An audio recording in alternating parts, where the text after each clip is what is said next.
नमस्कार दोस्तों, आपका मेरे चैनल यानी सुरकल वॉइस में हार्दिक स्वागत है। आज की कहानी है बातूनी बीबी। हंसमुख और बातूनी चंचल को आज लड़के वाले देखने आ रहे थे तो उसकी माँ ने उसे हिदायत देते हुए समझाया, देख चंचल, वो लोग जितना पूछें उतना ही जवाब देना। उनके सामने अपनी मास्टरी मत झाड़ने लग जाना और हाँ, हर बात पर खी करके हंसने मत लग जाना। मम्मी, वो कुछ पूछेंगे तो जवाब तो देना ही पड़ेगा ना, और मुझे कोई शौक़ नहीं है सबके सामने अपनी मास्टरी झाड़ने का। और वैसे भी मैं अपनी कौन सी मास्टरनी बन गई हूँ। और मम्मी, हंसने की बात होगी तो हंसूंगी ही ना। अरे, लड़के वालों के सामने थोड़ा तो शर्माना पड़ता है। क्यों शर्माना पड़ता है? वैसे भी तो लड़का तो आ ही नहीं रहा है, लगता है कि शर्मा कर घर पर ही बैठ गया है। तो अब शर्माऊंगी किससे?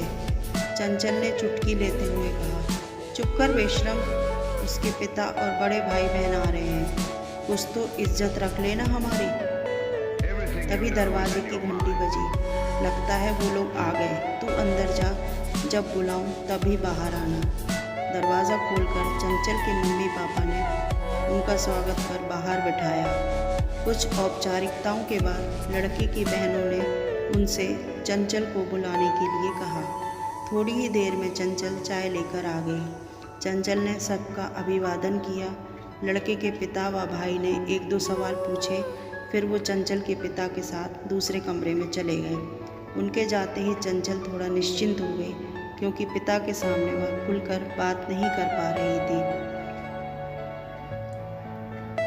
और मम्मी रसोई में बिजी थी। लड़के की बड़ी बहन ने उससे पूछा, तुम कितनी पढ़ी हो? बीए किया है। नॉन कॉलेज से। वो दोनों एक दूसरे का मुंह देखते हुए बोली। नॉन कॉलेज से मतलब? तब चंचल ने उन्हें नॉन कॉलेज का मतलब समझाया। दीदी, आप दोनों कितनी पढ़ी हो? चंचल ने पूछा। चंचल का सवाल सुनकर वो दोनों एक दूसरे का मुंह देखने लगी। उन्हें उम्मीद ही नहीं थी कि चंचल भी कुछ पूछ सकती है। उन्होंने खिसियाते हुए कहा, 8वीं और 10वीं तक। अच्छा, तुमने जेबीटी की है ना? लड़के की दूसरी बहन ने पूछा। नहीं दीदी, मैंने ईटीई किया है। हमने तो सुना था कि तुमने प्राइमरी टीचर का कोर्स किया है। हाँ दीदी, मैंने प्राइमरी टीचर का कोर्स किया है, पर तुम तो मना कर रही हो कि तुमने जेबीटी नहीं की। दीदी, जेबीटी हरियाणा में होती है, दिल्ली में इस कोर्स को ईटीई कहते हैं, चंचल ने मुस्कुराते हुए कहा। धीरे धीरे चंचल अपने रो में आ गई थी। वो दोनों एक सवाल पूछती तो चंचल 2 जवाब देती। तभी लड़के के पिता ने उन्हें सलाह मशवरे के लिए बुलाया।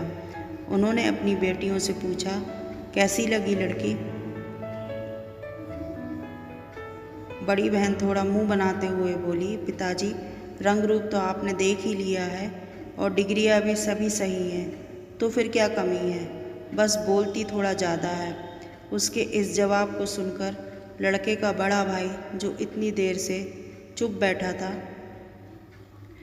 और सबको सुन रहा था, तुनक कर बोला, गूंगी बहू ले आओ, बोलेगी ही नहीं। ये सुन दोनों बहनें चुप हो गईं और रिश्ता पक्का हो गया। आज भी चंचल के पति बहस होने पर या गुस्से में जब भी उसे कहते, कितना बोलती हो तुम, तब चंचल धीरे से यही डायलॉग मारती, गूंगी बहू ले आते, बोलती ही नहीं। तो फ्रेंड्स, कैसी लगी आपको आज की कहानी? अगर कहानी पसंद आई हो तो प्लीज़ मेरे चैनल को सब्सक्राइब करें, लाइक करें और शेयर करें। Thank you so much. Bye bye.